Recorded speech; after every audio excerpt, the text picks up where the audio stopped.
எப்படி வந்து தப்பு கண்டுபிடிக்கலாம் அப்படின்னு அவருக்கு ஒருத்தங்க பிடிக்கல அப்படின்னா அவங்கள பயங்கரமா டார்கெட் பண்ணி அவங்க பேசுற ஒரு ஒரு வார்த்தைக்குமே வந்து ரொம்ப தவறா மாத்துறாரு. அது இந்த கேமை ரொம்ப டிஸ்டர்ப் பண்ணுதுன்னு நினைக்கிறேன்.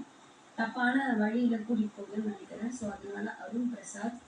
இன்னொன்று வந்து அன்ஷிதா.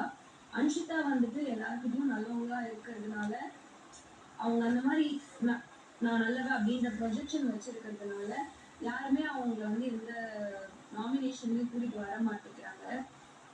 அவங்களுக்கு அது பெனிஃபிட்டாகவும் இருக்குது. ஸோ அவங்க அப்படியே நல்லவங்களாவே இருந்துட்டு அப்படியே நல்லவங்களாவே போயிடலாம் அப்படின்ற ஒரு இதுவே இருக்கிறதுனால அவங்க நான் பண்ணுறேன்.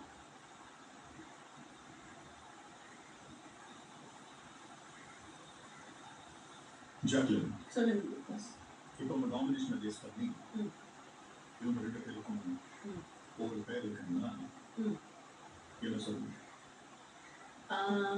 அருண் வந்து காரியக்காரன் இருப்பேன்.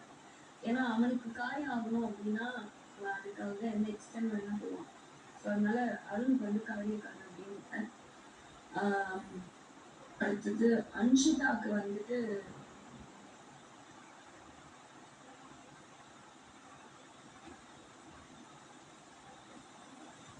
ஐயோ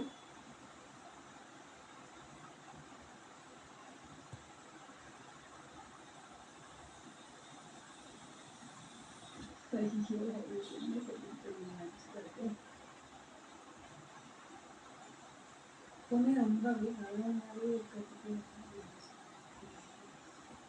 நல்லவ அப்படின்னு சொல்லிட்டு